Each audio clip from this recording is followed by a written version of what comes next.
We started this leg of our journey driving to Riverview RV Park in Pierre, South Dakota. Finding it was a little tricky because of the restrictions for signage, but the journey down the drive to the campground was breathtaking.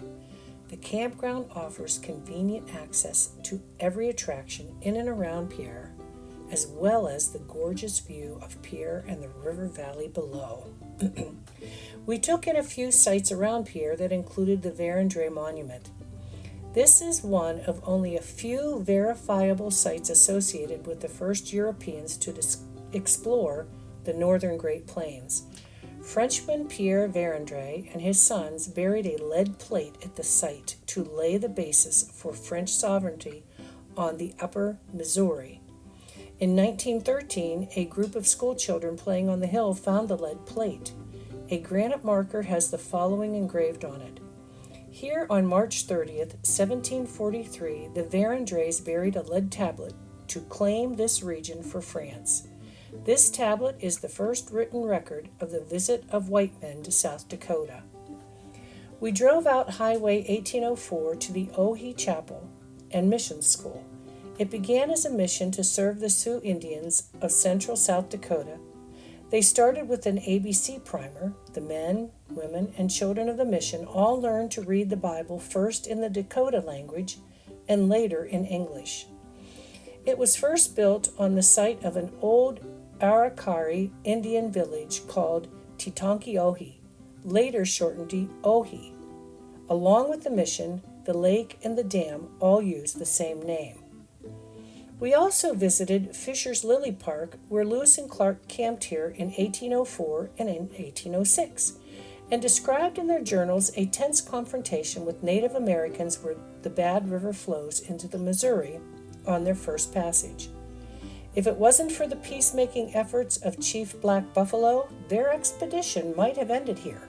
I found it interesting that the roads in and out of Pierre are Highway 1804 and Highway 1806. Get it?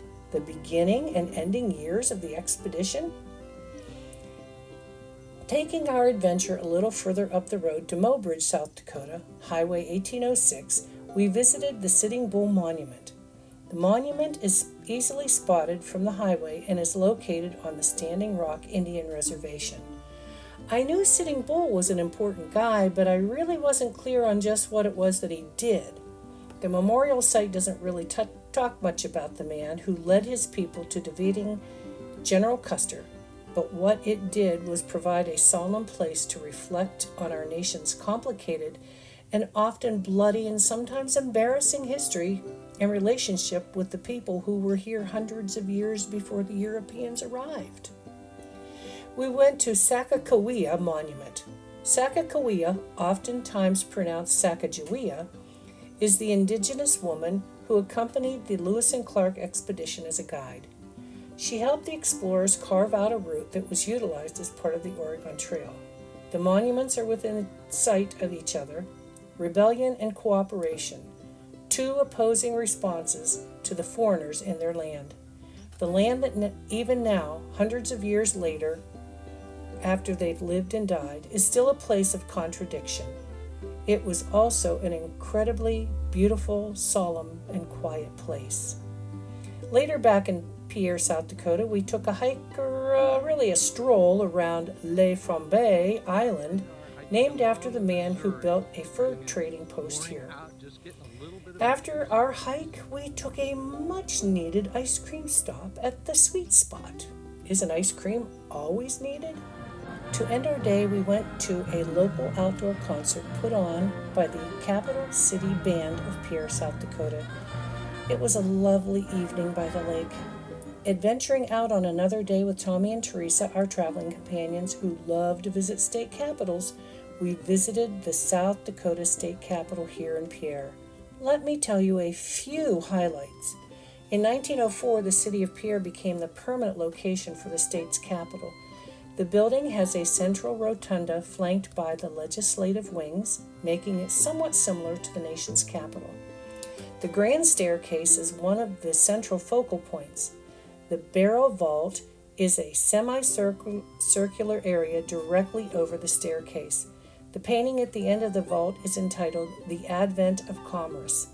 It depicts the first trading of Native Americans with the white explorers. Under the dome and the rotunda are 4 large round paintings featuring Greek goddesses that symbolize the 4 major South Dakota themes. Sierra in yellow represents agriculture. Europa, with Zeus in the purple robe, represents livestock. Minerva in the green robe represents mining. And Venus with Cupid represents the family. Below each mural are the seals of sovereignty for the 4 governments which have claimed ownership of what is now South Dakota.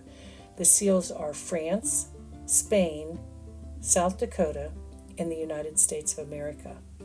4 sculptures decorate the rotunda, representing strengths of South Dakotans.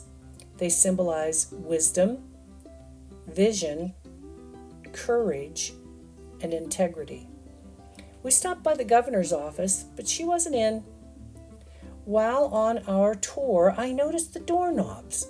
Most are cast brass that depict the South Dakota state seal in the center of the doorknob. Nice detail. The South Dakota Supreme Court remains as one of the few original Supreme Court rooms in America that is still used for session of the Supreme Court. It is no longer open to the public, but we were fortunate to be able to peek through the glass door. Behind the bench is a large oil painting entitled Mercy of the Law, which depicts an angel guarding over the legal process. I do enjoy architecture, and there is significantly so much more about this capital I could share, but I will leave that up to you to visit and discover. Just outside the Capitol, we took a walk around the Capitol Lake where we stopped at the World War II Memorial. There are 6 bronze statues, all representing different branches of the service. They are portrayed as warriors fresh from battle, the memories burnt into them of the horrors and atrocities of war, as well as the acts of selflessness, bravery, and valor. Each one is saluting the United States flag and facing the Korean and Vietnam memorials in the Flaming Fountain. Quite a spectacular memorial. I hope I have given you just enough information to want to visit this area. Remember to enjoy the journey, be kind, and share a smile.